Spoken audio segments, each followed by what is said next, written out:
என் பேரு சிவா. அப்போ நான் 10வது முடிச்சிருந்த நேரம். வயசுக்கே உரிய அந்த ஒரு திமிர் கெத்துக்காக நானும் என் நெருங்கிய நண்பன் முத்துவும் அப்பப்போ சிகரெட் அடிக்க ஆரம்பிச்சிருந்தோம். எப்பவும் ஒன்னாவே சுத்துற பசங்க நாங்க. எனக்குள்ள ரொம்ப நாளா ஒரு தாழ்வு மனப்பான்மை இருந்துச்சு. என் உடம்பு மத்த பசங்க மாதிரி கரடுமுரடா இல்லாம கொஞ்சம் சதைப்பற்றா ஒரு மாதிரி பெண்மையோட சாயல்ல இருக்கும். அதுபோக என் உறுப்பும் ரொம்ப சின்னது. இது ரெண்டும் என்னைய ரொம்பவே மனசளவுல பாதிச்ச விஷயங்கள். அன்னைக்கு ஒரு நாள் லீவு. வீட்ல அப்பாவும் அம்மாவும் வெளிய போயிருந்தாங்க. பாட்டி மட்டும் ஹால்ல உட்கார்ந்து டிவி பார்த்துட்டு இருந்தாங்க. எனக்கும் அவனுக்கும் இதுதான் சரியான சான்ஸ்னு தோணுச்சு. ஒரு ரம் பாட்டிலை வாங்கிட்டு யாருக்கும் தெரியாம வீட்டுக்குள்ள வந்தோம். நேரா ரூமுக்கு போய் கதவை சாத்திட்டு ஏசியை ஆன் பண்ணோம். அந்த சில்லுன்னு காத்து ரூம் முழுக்க பரவுச்சு. படிக்கிற ஸ்டடி டேபிள் மேல அந்த பாட்டிலையும் 2 கிளாஸையும் வச்சுட்டு சிகரெட்ட பத்த வச்சோம். தண்ணி உள்ள போக போக பசங்களுக்கே உரிய அந்த டாபிக் ஆரம்பிச்சுது. கல்யாணம் பொண்டாட்டின்னு பேச்சு எங்கெங்கேயோ போச்சு. டேய், நீ உன்னோட பொண்டாட்டிய எப்படிடா பாத்துப்ப? சாஃப்டா இருப்பியா இல்ல முரட்டுத்தனமா இருப்பியா?ன்னு அவன் சிரிச்சுக்கிட்டே கேட்டான். நான் ஏதோ உளர ஆரம்பிச்சு திடீர்னு எமோஷனல் ஆகிட்டேன். எனக்கெல்லாம் கல்யாணமே செட் ஆகாதுடா, எல்லாம் வேஸ்ட்னு சொல்லிட்டேன். அவன் கொஞ்சம் ஷாக் ஆகி ஏன்டா அப்படி சொல்றன்னு கேட்டான். அந்த போதையில என் மனசுல இருந்த பாரத்தை எல்லாம் கொட்டிட்டேன்.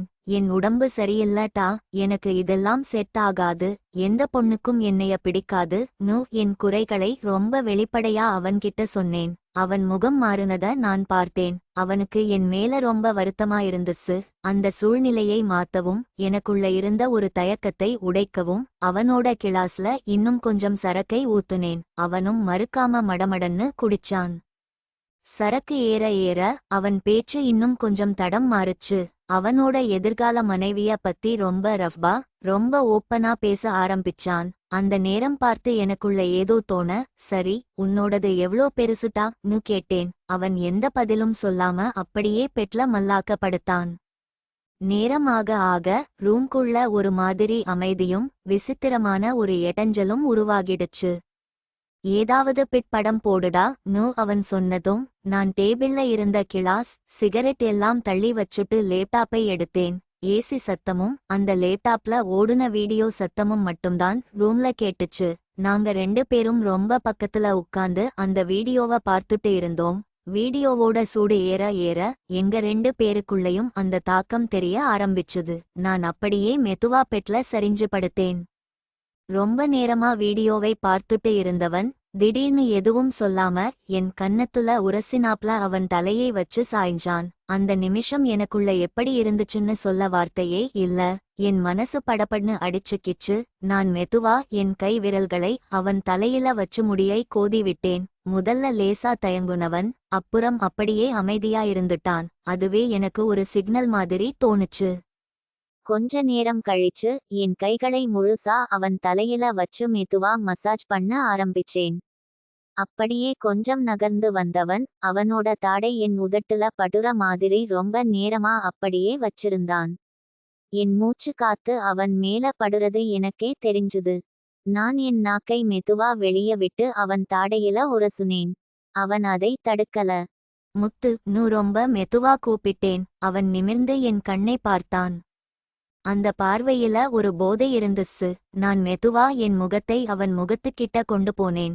எங்க உதடுகள் முதல் தடவையா ஒன்னோடு ஒன்னு உரசுச்சு. மெதுவா அவனோட உதடுகளை நான் முத்தமிட ஆரம்பிச்சேன். கொஞ்ச நேரம் நான் மட்டும்தான் பண்ணிட்டு இருந்தேன். திடீர்னு அவன்குள்ள ஏதோ மாறிச்சு. என்னை அப்படியே கட்டிக்கிட்டு என் முகம் முழுக்க வெறித்தனமா முத்தம் கொடுக்க ஆரம்பிச்சான். என் கன்னம் கழுத்துன்னு அவன் மூச்சு காத்து படாத இடமே இல்ல. எனக்கும் அந்த உணர்வு ரொம்ப புதுசாவும் பிடிச்சதாவும் இருந்துச்சு. திடீர்னு அவன் எந்திரிச்சு என்னையும் எந்திரிக்க சொன்னான்.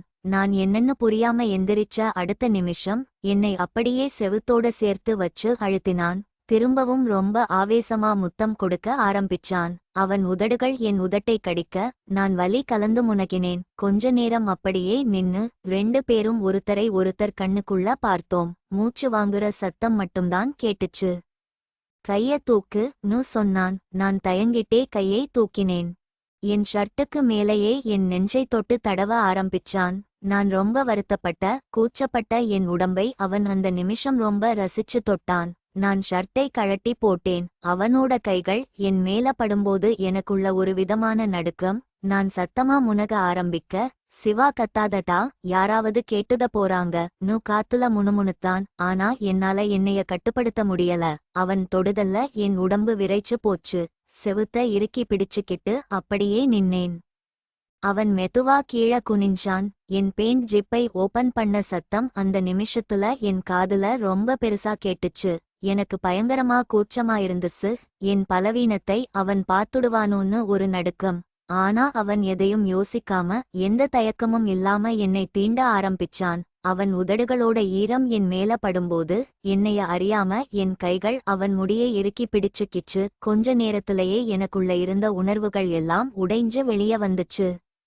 கொஞ்ச நேரம் அமைதியா இருந்தவன் மூச்சு வாங்கியபடியே நிமிர்ந்து பார்த்து, சந்தோஷமாட்டா நு கேட்டான். நான் அமைதியா தலை ஆட்டிட்டு மெதுவா அவன் முன்னாடி மண்டியிட்டேன். இப்போ நான் அவனுக்கு அந்த உணர்வை கொடுக்க நினைச்சேன். அவன் பேண்டை கழட்டினதும் எனக்கு ஒரு நிமிஷம் ஆச்சரியமாவும் ரொம்ப சந்தோஷமாவும் இருந்துச்சு. அந்த இருட்டுல அவன் மூச்சு வாங்குற சத்தமும் என் முனகல் சத்தமும் மட்டும் கேட்டுட்டு இருந்துச்சு.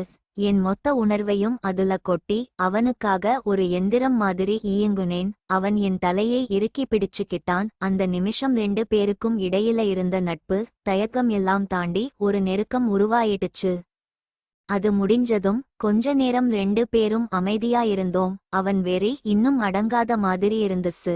திடீர்னு என்னைய தூக்கி நாங்க சரக்கு அடிச்ச அந்த ஸ்டடி டேபிள் மேல உட்கார வச்சான். மரத்தோட சில்லுன்னு இருந்த அந்த டேபிள்ல நான் உட்கார்ந்ததும் என்னை ரொம்ப நெருக்கமா தன்னோட இழுத்துக்கிட்டான். என் உடம்போட ஒவ்வொரு அசைவையும் அவன் கவனிச்சுட்டு இருந்தான். அந்த நேரம் அவன் கண்கள்ல ஒரு புதுவிதமான வேகம் தெரிஞ்சுது. என் காதுகிட்ட ரொம்ப மெதுவா வந்து, வெடியாட்டா நு கேட்டான். என் இதயம் வெளிய வந்துடும் போல துடிச்சுது.